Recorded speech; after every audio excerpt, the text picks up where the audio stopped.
Hi friends, പുതിയൊരു വീഡിയോയിലേക്ക് എല്ലാവർക്കും സ്വാഗതം. ഇതിൻ്റെ അടുത്തേക്ക് രംഗനും അച്ഛനും ചെല്ലാണ്. എന്നിട്ട് പറയുകയാണ്, കേസിൻ്റെ വിചാരണയ്ക്ക് ഇനിയും കുറച്ച് ദിവസം പിടിക്കില്ലേ എന്ന് ചോദിക്കുമ്പോൾ അതൊക്കെ പിടിക്കും. അതിൻ്റെ മുന്നേ കാർ ഓടിച്ചത് ആരാണെന്ന് കണ്ടുപിടിച്ചൂടെ കുഞ്ഞളിയ? അത് കണ്ടുപിടിക്കണം. പക്ഷേ ഞാനൊരു കാര്യം ചോദിക്കട്ടെ, കുഞ്ഞളിയൻ്റെ കാറിൻ്റെ കീ അത് കുഞ്ഞളിയൻ്റെ കയ്യിലല്ലേ ഉണ്ടായിരുന്നത്? പിന്നെ എങ്ങനെയാണ് അത് തുറക്കുക?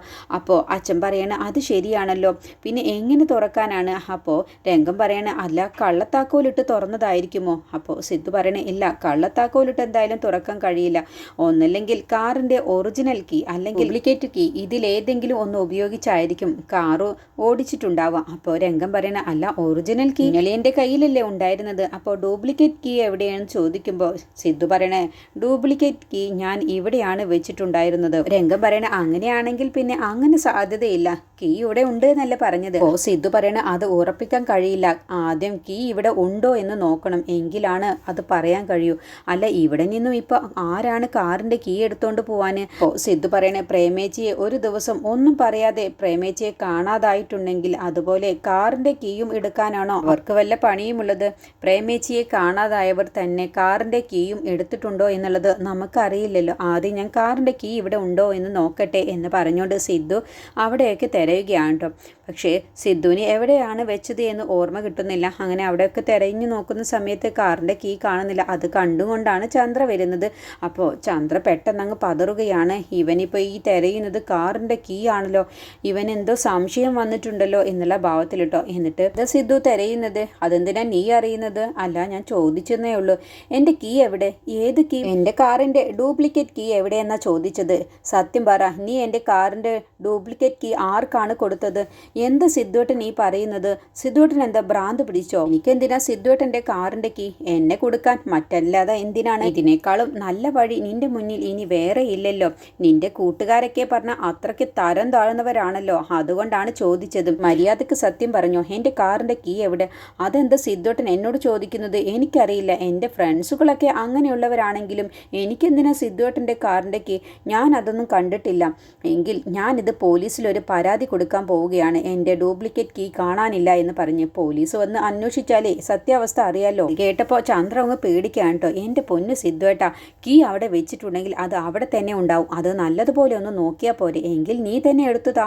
അങ്ങനെ ചന്ദ്ര അവിടെയൊക്കെ തിരയുന്നത് പോലെ അങ്ങ് അഭിനയിക്കുകയാണ് കേട്ടോ. എന്നിട്ട് കീ വെച്ച ആ ഭാഗത്ത് നിന്നും കീ എടുത്ത് സിദ്ധുവിന് കൊടുക്കുകയാണ്. അപ്പോൾ സിദ്ധു ചോദിക്കാൻ, ഇപ്പോൾ എവിടെ നിന്നും കിട്ടി ഈ കീ? ഞാൻ ശൂന്യാകാശത്ത് നിന്നും എടുത്തതാണ്. കീ എവിടെയാണ് വെച്ചത് എന്ന് സിദ്ധുവേട്ടന് ഓർമ്മയില്ല. വെറുതെ സിദ്ധുവേട്ടൻ ഓരോന്ന് ഊഹിച്ച് പറയുകയാണ്.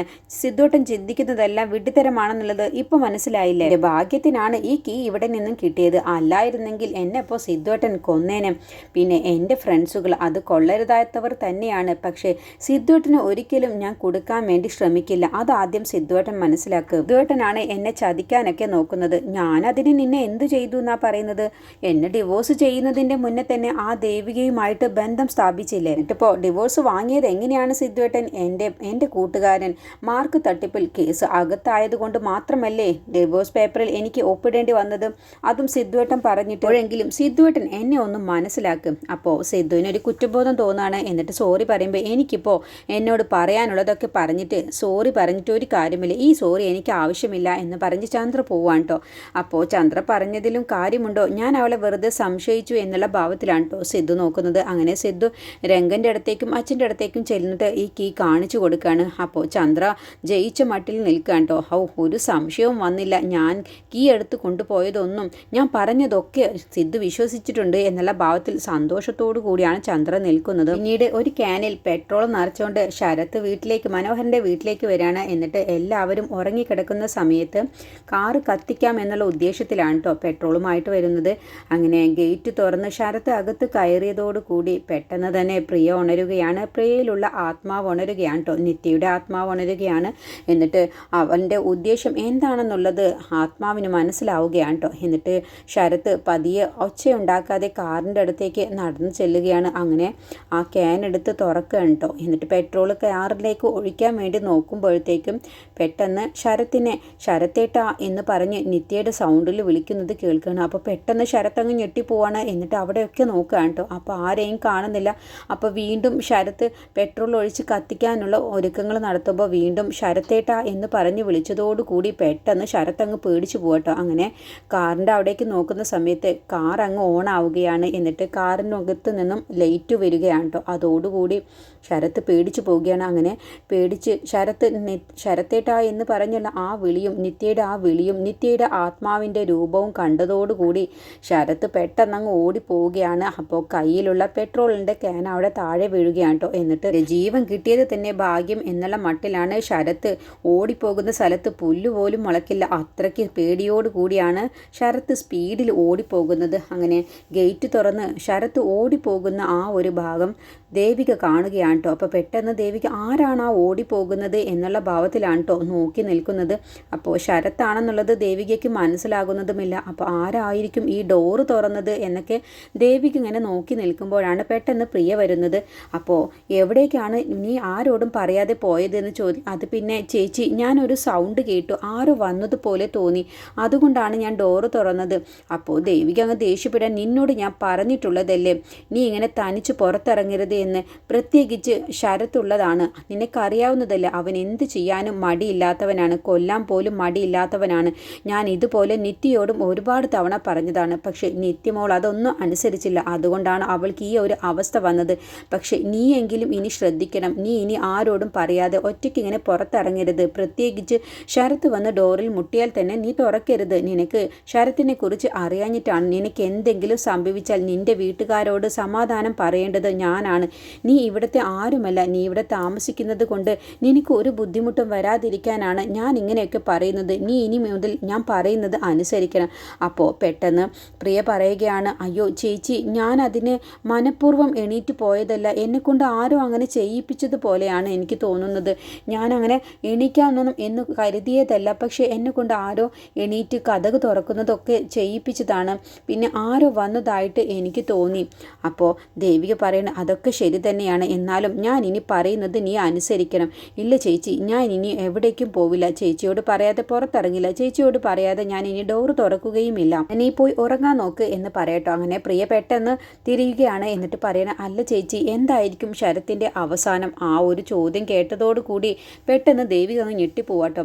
അല്ല ശരത്തിൻ്റെ അവസാനം അവൻ ആയുസെത്താതെ മരണം തന്നെ ആയിരിക്കില്ലേ അവൻ്റെ എന്ന് പ്രിയ ചോദിക്കുമ്പോൾ, അങ്ങനെ തന്നെ ആവാനാണ്, അവൻ എത്ര നിരപരാധികളാണ് ഇല്ലാതാക്കിയത്, അതിനുള്ള ശിക്ഷ അവന് ലഭിക്കേണ്ടേ, അവനെ നിയമത്തിൻ്റെ മുന്നിൽ വിട്ടുകൊടുക്കാൻ എന്നെക്കൊണ്ട് കഴിയില്ല, അവനെ ഞാൻ ഇഞ്ചിഞ്ചായി കൊല്ലുക തന്നെ ചെയ്യും എന്ന് പറയുമ്പോൾ പെട്ടെന്ന് നിത്യയുടെ ആത്മാവ് വീണ്ടും പ്രിയയിൽ നിന്നങ്ങ് ഉണരുകയാണ്. എന്നിട്ട് പറയണം, അങ്ങനെയാണെങ്കിൽ അവനെ കൊല്ലാനുള്ള അവകാശം എനിക്കല്ലേ?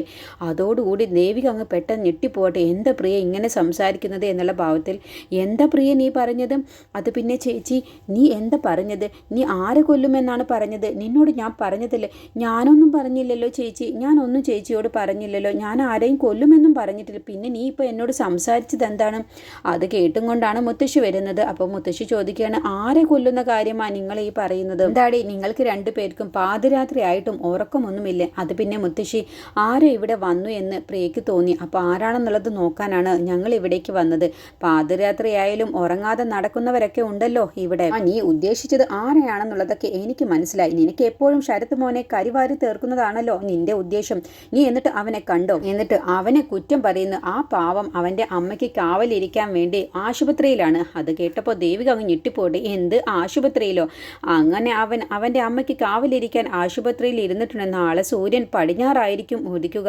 അങ്ങനെ കളിയാക്കിയ മട്ടിൽ ദേവിക സംസാരിക്കുകയാണ്. എന്നിട്ട് പ്രിയോട് ചോദിക്കുകയാണ്, നീ കണ്ടോ, നീ ഇങ്ങനെ ആരെങ്കിലും കണ്ടു എന്ന് പറഞ്ഞത് സത്യം തന്നെയാണ്? അതെ ചേച്ചി, കാറിനടുത്തേക്ക് ആരോ വരുന്നത് ഞാൻ കണ്ടതാണ്, എങ്കിൽ അത് അവൻ തന്നെയാണ്, അവന് ആ കാറ് വാങ്ങിയത് ഒട്ടും തന്നെ ഇഷ്ടപ്പെട്ടിട്ടില്ല, അങ്ങനെയാണെങ്കിൽ അവൻ ആ കാർ എന്തെങ്കിലും ചെയ്തിട്ടുണ്ടാവും, ഒന്ന് വന്നേ, പിന്നെ എനിക്കിപ്പോൾ തെളിവ് കിട്ടാൻ പോവുകയല്ലേ എന്ന് കളിയാക്കി മട്ടിൽ മുത്തശ്ശിയും പറയട്ടോ. അങ്ങനെ ദേവികയും മുത്തശ്ശിയും കൂടി കാറിൻ്റെ അടുത്തേക്ക് ചെല്ലുമ്പോഴാണ് അവിടെ ഒരു ക്യാന് കിടക്കുന്നത് കാണുന്നത്. അതിൽ നിറച്ചും പെട്രോളും കണ്ടതോടുകൂടി ദേവികയ്ക്ക് കാര്യം മനസ്സിലാവാണ്. അപ്പോൾ മുത്തശ്ശിയോട് പറയണേ, കണ്ടില്ലേ മുത്തശ്ശി, ഇത് അവൻ്റെ പണി തന്നെയാണ്, അവൻ ഈ കാർ വാങ്ങിയത് ഒട്ടും തന്നെ ഇഷ്ടപ്പെട്ടിട്ടില്ല, അവൻ ഈ കാറ് കത്തിക്കാൻ വേണ്ടിയാണ് ഈ പെട്രോളുമായിട്ട് വന്നത്. ഭാഗ്യത്തിനാണ് ഇത് പ്രിയ കണ്ടത്, അല്ലായിരുന്നെങ്കിൽ അവൻ ഈ കാറ് കത്തിച്ച് കളഞ്ഞു. ഇപ്പോഴെങ്കിലും മുത്തശ്ശിക്ക് വിശ്വാസമായില്ലേ?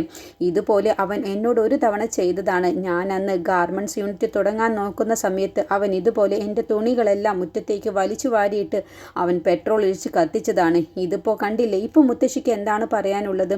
അങ്ങനെയാണെങ്കിൽ അവൻ ഈ വീടിന് പോലും തീ വയ്ക്കാൻ മടിക്കില്ലല്ലോ എന്ന് പ്രിയ പറയുക കേട്ടോ. അപ്പോൾ മുത്തശ്ശി പറയണേ, ഇല്ല, നിങ്ങൾ പറയുന്നതൊന്നും ഞാൻ വിശ്വസിക്കില്ല. ഒരിക്കലും എൻ്റെ ശരത്ത് മോൻ അങ്ങനെയൊന്നും ചെയ്യില്ല. ആ മുത്തശ്ശി വിശ്വസിക്കേണ്ട. എന്താ മുത്തശ്ശി പറഞ്ഞത്? അവൻ്റെ അമ്മയ്ക്ക് കാവലിരിക്കാൻ വേണ്ടി ഹോസ്പിറ്റലിലേക്ക് പോയി എന്നല്ലേ? അവൻ രാവിലെ വരട്ടെ, അപ്പോൾ സത്യാവസ്ഥ ഞാൻ തന്നെ മുത്തശ്ശിയുടെ മുന്നിൽ കാണിച്ചു തരാം എന്നും പറഞ്ഞ് ദേവിക പ്രിയയുമായിട്ട് അങ്ങ് പോവുകയാണ് കേട്ടോ. എന്നിട്ട് പ്രിയോട് പറയുകയാണ്, പ്രിയ, ഞാനൊരു കാര്യം പറയാം, അതുപോലെ നീ ചെയ്യണം. അവൻ്റെ കള്ളം പുറത്തു കൊണ്ടുവരാനുള്ള വഴിയാണ് ഞാനിപ്പോൾ പറയുന്നത്. എന്താ ചേച്ചി? എന്നെക്കൊണ്ട് കഴിയുന്നത് പോലെ ഞാൻ ചേച്ചിയെ സഹായിക്കാം. അങ്ങനെ ദേവിക ഒരു പ്ലാൻ തീരുമാനിക്കുകയാണ്. എന്നിട്ട് പ്രിയോട് അത് പറഞ്ഞു കൊടുക്കുകയാണ്. സമയം ശരത്താണെങ്കിലും പ്രേതത്തെ കണ്ട പേടിയോട് കൂടിയാണ് കേട്ടോ നിൽക്കുന്നത്. എന്നിട്ട് ശരത്ത് അതിനെക്കുറിച്ച് തന്നെ ഓർക്കുകയാണ്. പ്രേതത്തെ കണ്ട നിത്യയുടെ രൂപത്തെ കണ്ട് പേടിച്ച് നിൽക്കുകയാണ് ശരത്ത്.